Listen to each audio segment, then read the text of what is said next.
अफगानिस्तान और पाकिस्तान के बीच लंबे समय से चले आ रहे सीमा विवाद और आपसी अविश्वास ने शनिवार देर रात एक बार फिर खतरनाक मोड़ ले लिया, जब अफगान सुरक्षा बलों ने पाकिस्तान की सैन्य चौकियों पर सीधा और सशस्त्र हमला करने की घोषणा कर दी। अफगान रक्षा मंत्रालय की ओर से जारी बयान के अनुसार ये कार्रवाई हाल ही में राजधानी काबुल और अन्य क्षेत्रों में हुई कथित पाकिस्तानी हवाई हमलों और सीमा पार से घुसपैठ की घटनाओं के जवाब में की गई। अफगान बलों का दावा है कि उन्होंने इस अभियान में 25 से अधिक पाकिस्तानी सैन्य चौकियों पर नियंत्रण कर लिया है और इसमें कम से कम 58 पाकिस्तानी सैनिक मारे गए, जबकि करीब 30 अन्य गंभीर रूप से घायल हुए हैं। ये सशस्त्र जवाबी हमला अफगानिस्तान द्वारा अपनी क्षेत्रीय संप्रभुता की रक्षा के लिए उठाया गया कदम बताया गया है। अफगान रक्षा मंत्रालय ने इसे एक निर्धारित रणनीतिक और पूरी तरह सफल जवाबी कार्रवाई करार दिया है।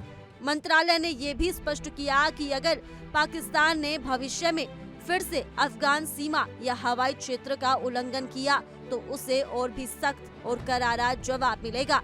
इस हमले के बाद सीमावर्ती इलाकों में दहशत का माहौल है और स्थिति बेहद संवेदनशील मानी जा रही है।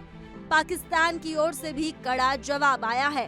पाकिस्तानी सैन्य अधिकारियों और सरकारी मीडिया का दावा है कि अफगान हमले के जवाब में उन्होंने 19 अफगान सैन्य चौकियों पर कब्जा कर लिया है और सीमा पर अपनी सैन्य उपस्थिति और गश्त को बढ़ा दिया है। पाकिस्तान के प्रधानमंत्री शहबाज शरीफ ने इस हमले को अत्यधिक उकसाने वाला करार देते हुए इसकी कड़ी निंदा की और कहा कि पाकिस्तान अपनी संप्रभुता की रक्षा के लिए किसी भी हद तक जा सकता है। उन्होंने ये भी आरोप लगाया कि अफगानिस्तान की ओर से लगातार सीमा पर हमले और आतंकवादी गतिविधियों को नजरअंदाज किया जा रहा है। ये संघर्ष केवल एक रात का नहीं है। दरअसल कुछ दिन पहले अफगान अधिकारियों ने आरोप लगाया था कि पाकिस्तान ने काबुल और अन्य पूर्वी क्षेत्रों में स्थित बाजारों पर बमबारी की थी, जिसमें कई आम नागरिक प्रभावित हुए। हालांकि पाकिस्तान ने इन आरोपों को सिरे से खारिज करते हुए इसे राजनीतिक प्रोपेगेंडा कहा था। लेकिन अब जिस तरह से सीमा पर खुलेआम गोलीबारी और चौकियों पर कब्जों का सिलसिला शुरू हुआ है, उससे साफ है कि हालात बेहद गंभीर और चिंताजनक हो गए हैं। इस टकराव का सबसे बुरा असर उन सीमावर्ती गांव और नागरिकों पर पड़ा है जो दोनों देशों के बीच सैंडविच की तरह फंस गए हैं। गोलीबारी और चौकियों पर हमलों के चलते इन इलाकों में लोगों का आवागमन ठप पड़ गया है और हजारों लोगों को अपने घर छोड़कर सुरक्षित स्थानों की तलाश में जाना पड़ा है। स्थानीय अस्पतालों में घायलों की संख्या तेजी से बढ़ रही है और सीमावर्ती क्षेत्रों में दवाओं और अन्य जरूरी वस्तुओं की भारी कमी देखी जा रही है। इस अचानक बढ़े तनाव पर अब अंतर्राष्ट्रीय समुदाय और कूटनीतिक संगठनों की नजरें भी टिक गई हैं।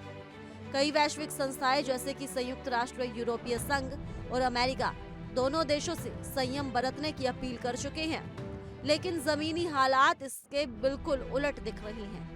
ये टकराव केवल दो देशों के बीच की लड़ाई नहीं है, बल्कि इसका असर पूरे दक्षिण एशिया की शांति और स्थिरता पर पड़ सकता है। वर्तमान घटनाक्रम ये स्पष्ट करता है कि अफगानिस्तान और पाकिस्तान के बीच की सीमा रेखा सिर्फ एक भौगोलिक विवाद नहीं, बल्कि वर्षों पुरानी राजनीतिक, सामरिक और सांस्कृतिक दरारों की प्रतीक बन चुकी है। अगर जल्द ही दोनों देशों के बीच कोई सार्थक संवाद शुरू नहीं होता तो आने वाले समय में ये संघर्ष एक और बड़े क्षेत्रीय युद्ध का कारण बन सकता है, जिसकी कीमत आम जनता को चुकानी पड़ेगी। फिलहाल के लिए इस रिपोर्ट में सिर्फ इतना ही। ज्यादा जानकारी के लिए जुड़े रहिए इंडिया डेली के डिजिटल प्लेटफॉर्म के साथ।